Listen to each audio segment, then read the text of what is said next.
Hey everyone, this is Tyler here. First of all, it's been a hot minute since I made a video. I have a couple that I want to post here in the coming weeks. I just haven't had any time to edit them and go through them and all that sort of stuff. Been going through some uh, changes with my daily routine and everything, and kind of getting back into work and that sort of thing as well. So that's what we're dealing with right now. But I'm trying to budget my time and also post some videos on YouTube and kind of give some commentary on stuff and talk about my collection and talk about certain artists and maybe do some rankings and that sort of thing. So we're just kind of try to find some different things to talk about.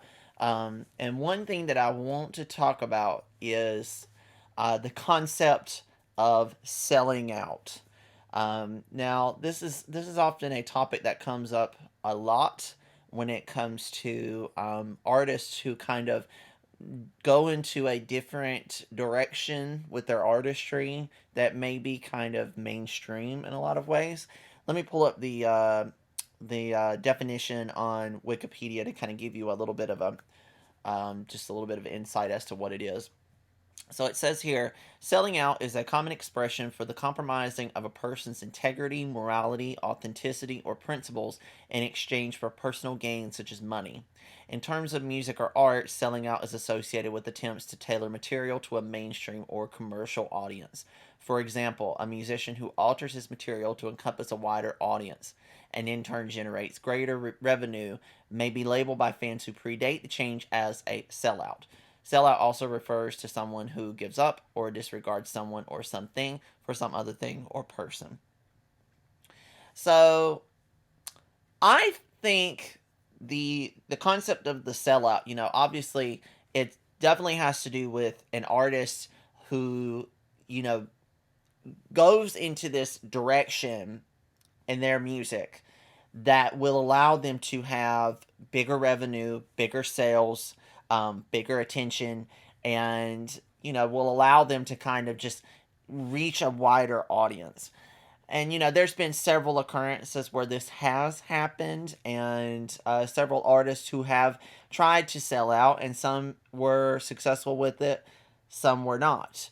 Um, but I wanted to kind of talk about a few examples and kind of my opinion on how I feel about sellouts and that sort of thing.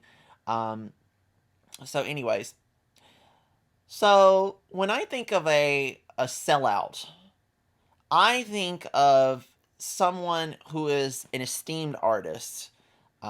Let's take like someone who's like John Lennon or Bob Dylan, or if we want to go for someone more contemporary, let's say like Lana Del Rey or Lorde or Phoebe Bridgers or Billie Eilish or someone along those lines. Let's say we're talking about an artist like that, okay?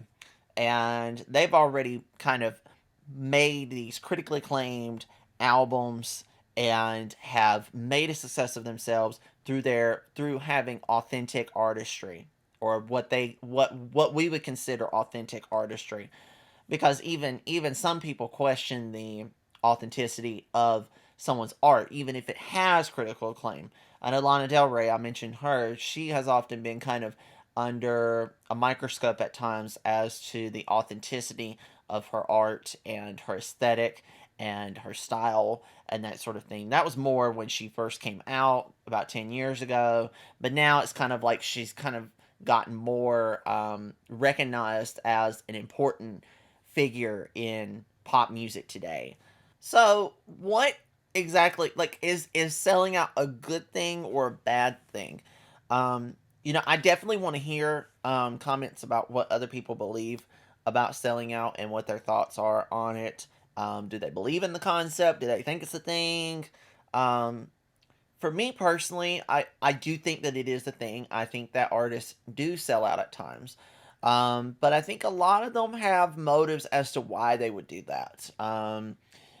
I think if they want more attention from a wider audience, then they're going to kind of sell out, at least the textbook term of selling out. I mean, you could use, for example, I was going to use a few examples throughout this video. One that comes to mind is probably David Bowie's Let's Dance, which is probably one of the most successful albums of all time. And a lot of people consider that album to be where Bowie kind of sells out, even though he was already pretty successful for the last 10 years or so prior to Let's Dance, because that album came out in 1983. um, but it was definitely more pop than anything, and it had a lot of disco leanings. It had a lot of dance leanings. Obviously, duh, it's called Let's Dance. Nile Rodgers was behind the production of the album, and Nile Rodgers, he was well known um, for being in the group Chic and writing for them and producing with them as well. And he would eventually go on to produce for other artists, including Bowie and Duran Duran and Diana Ross, Madonna, all of those artists. They have all worked with Nile Rodgers at some point. Even artists like Lady Gaga have worked with him, and he's just a very important figure in pop music, I would say. A lot of his songs are very well known, and they have gone on to great heights. But when David Bowie released Let's Dance, a lot of people were kind of adamant about the direction that Bowie was going into, because he had just come off the heels of his Berlin era. And a lot of people consider the Berlin era, which was like, I believe it was like Heroes and Low and those albums. A lot of people consider those albums to be the height of David Bowie's artistry and the height of his, you know, like the apex of his career, essentially. Um, and you could even count like Station to Station and Ziggy Stardust in there as well. Um, Young Americans, even Young Americans, also kind of felt like sort of him going into a more pop leaning, because it definitely had more of a um, sort of soul R&B feel to it. It was definitely Blue Eyed Soul, and at the time when that album came out, I believe it was 1975 or so. That was when artists like Natalie Cole was becoming successful. Even Aretha Franklin was very successful. Diana Ross, um, Earth, Wind, and Fire was probably coming out at that point. All of these Parliament, Funkadelic, that sort of thing. George Clinton, they were very successful. The funk side of R&B was really booming at that point, and so it was kind of a wise career choice for Bowie to make a record like Young Americans, and it was also wise for him to make Let's Dance. You could also look at this as, I mean, most of the time these examples come from artists who go into a pop sensibility instead of something that is more artistic in the grand scheme of things. Even though pop music can also play a role in, the success of their artistry and how they are good at what they do. Another example I can think of is probably whole Celebrity Skin, which a lot of people think is a sellout record in a lot of ways. I don't think so. I think it was just kind of the steady direction that they were going into. Because if you listen to Live Through This, that was definitely a very pop rock album, but it had artistic merits, and it was an important record for the grunge movement, especially for female singer-songwriters within the grunge movement as well. That was a very important album, and it's gone on to become one of the greatest albums of the 90s. But it was definitely more pop leaning in comparison to Hole's debut, Pretty on the Inside, which was not pop at all. It was very noisy, it was very raucous. There was a lot of dark themes in the album as well. There was dark themes on Celebrity Skin and Live Through This, but it wasn't as grotesque, I guess you could say, as Pretty on the Inside. And I love all three of those albums. I love them all. Celebrity Skin is definitely a more digestible album. And I think the concept of selling out is, I really think that a lot of people blow it out of proportion in a lot of ways. I could see where if you're a fan of an artist and they go into this direction that you don't really like, or it's completely different to what you were hearing from them, I could understand the frustration from that, and the um just kind of the disappointment of them going into this direction, because that's not where you wanted them to go. You wanted them to go into a completely different direction and go into something that was better for them. And in the long run, if you think about it, selling out, I mean, they are becoming successful. They may not be critically successful, but they will be commercially successful most of the time. Most of the time, it spans out. Sometimes it doesn't. Um, and then you kind of realize with some artists that they cannot sell out, even if they tried. Hey, like I consider maybe in a good example of that would maybe be like Joni Mitchell's Dog Eat Dog or Chalk Mark in a Rainstorm, which had a very contemporary sound at the time. Very 80s leaning, very electronic, sort of strayed away from the acoustic sound that she had been known for in the 70s. And with that album, even with her, like, I mean, you could probably say Dog Eat Dog was a sellout record, but really, if you think about it, that album had a lot of really heavy topics in the music, and that was not something that was in vogue in the 80s. The 80s was all about hedonism and glamour and uh, fame and sex and drugs and that sort of thing. If you weren't writing songs about that, well, then you probably weren't going to be successful in pop music, unfortunately. And even though the sound of that album is stark in comparison to previous albums that Joni Mitchell had made, that album was still very topical and it was very political, and thus it flopped as a result, because people just didn't want to hear someone making commentary on yuppie culture and televangelism and Reaganomics. In fact, people wanted to kind of escape that. Same thing could be said for post 9/11, the early 2000s, early to mid 2000s. A lot of the pop music that was coming out back then was kind of similar to what was going on in the 80s. It was very dancey, it was very catchy, very poppy. A lot of the songs were about love and sex and that sort of thing. They weren't necessarily about the culture that we were living in at the time. And you could look at examples like Jules' 0304, which was kind of her attempt at being in dance pop, which is really crazy for someone of that caliber, like Jewel, who was known to be sort of like Lilith Fair royalty, to be going into a dance pop route. You would never guess that. And really, if you think about it, most people probably would have thought she would have gone into this sort of Avril Lavigne territory, kind of like what Liz Phair did with her self-titled around the same time period, which is also a decent album. I mean, I don't think that. I mean, yes, it does have a slick production, but at the same time, it's also not that bad of an album if you think about it, and it's also very of its time. Um, and I think with time, a lot of these sellout records, a lot of more people, they begin to realize the extent of these albums being decent and not as bad as they claimed it to be at the time.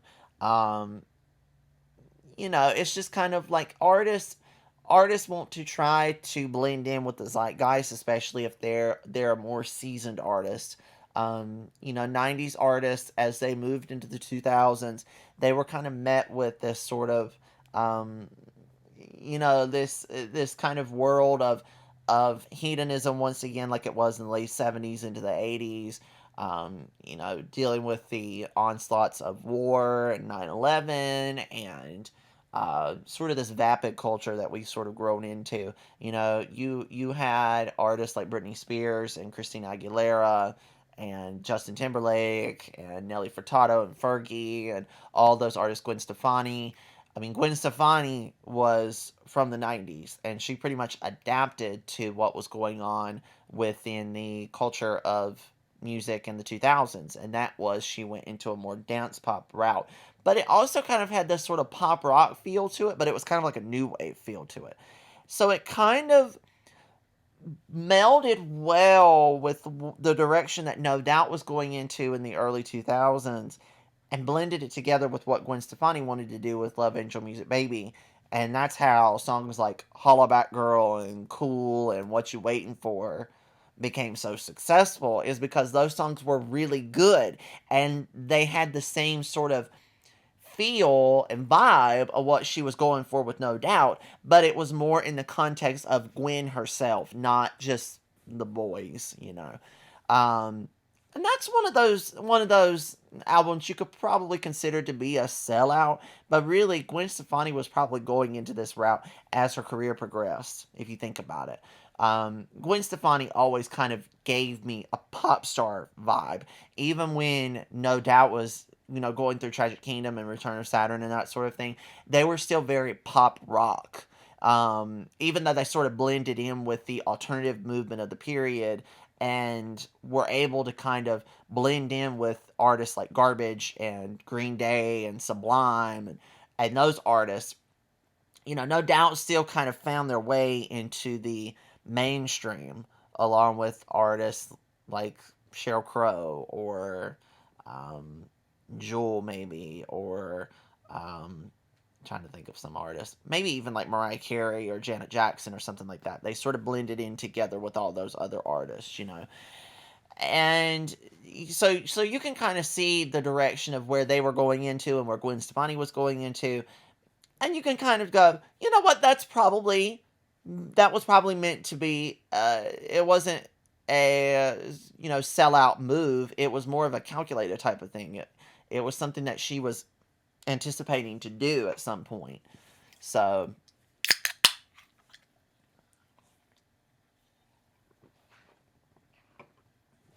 and I do think that, often a lot of times when it comes to artists that, do this sort of sellout thing, 9 times out of 10, it sounds pretty decent. I don't really have any problems with it.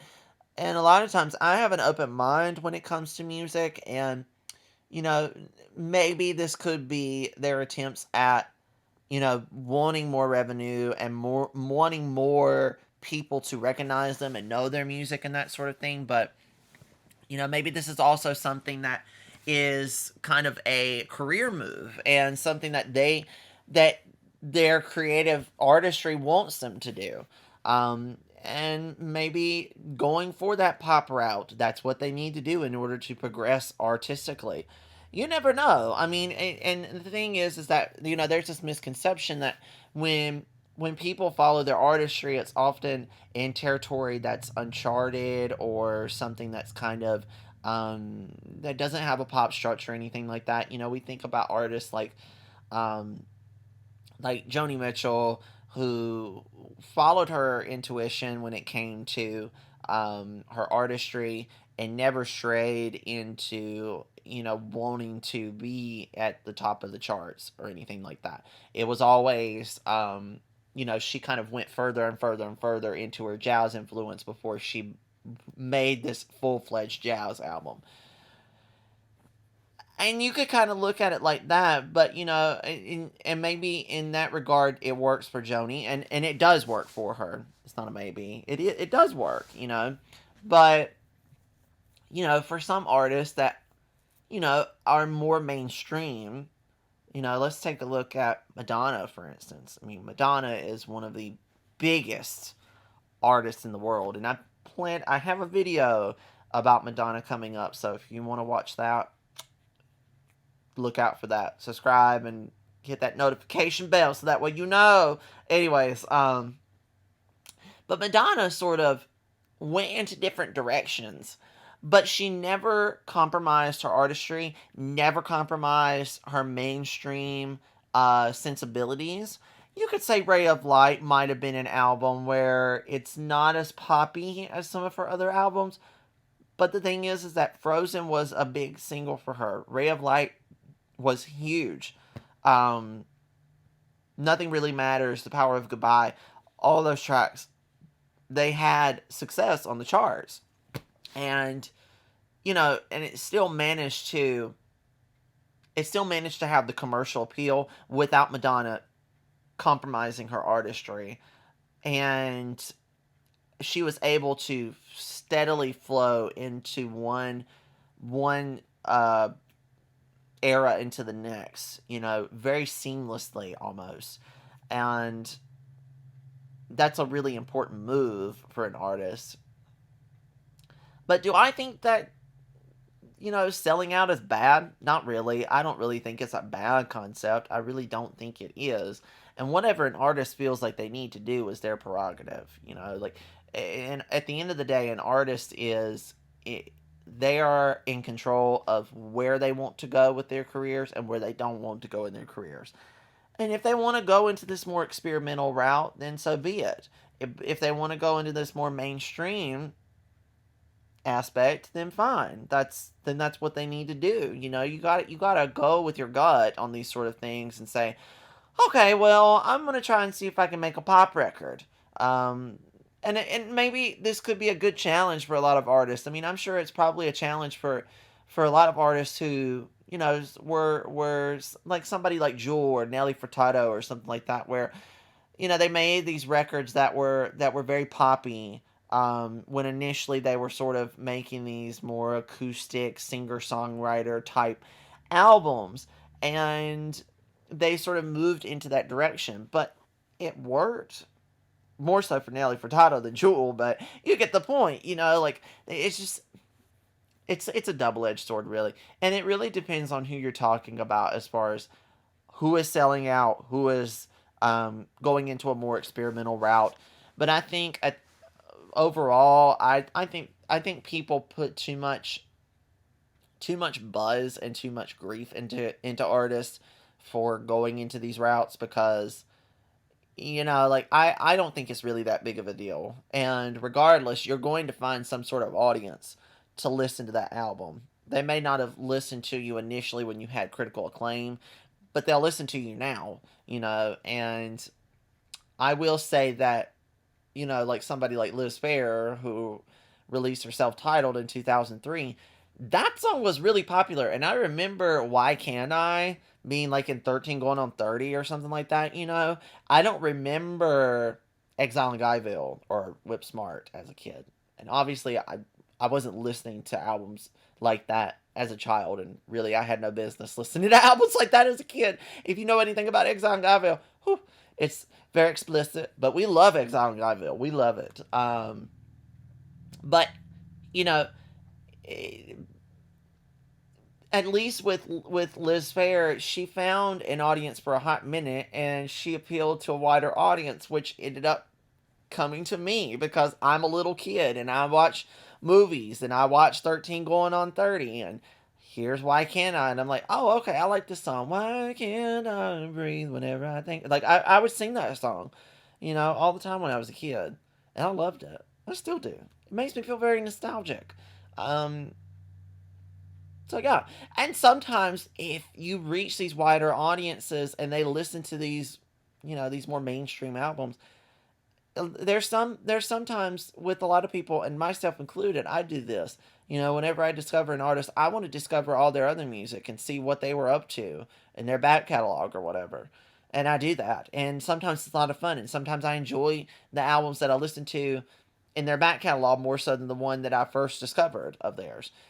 And that's the thing, is that you reach that audience, and then sometimes it could win you over with a lot more people, and then they'll end up becoming your lifelong fans. you know you never know. Anyways, this was kind of a ranty little video. If I bored you, I'm sorry. But I had it on my mind, and I thought maybe I'd bring it up and talk about it and see what everyone thought about it. Please comment below. Let me know what y'all think. What's your thoughts on sellouts? What is your thoughts on selling out? And do you think it's a good, bad thing? Kind of in between. Like, give me some examples of some of your favorite artists that quote unquote sold out. I would love to hear more about that. So, anyways, thank you all for watching, and I hope y'all have a lovely, lovely week. I hopefully will be posting a video at some point later this week or next week. So, yeah. All right. Bye, y'all. See ya.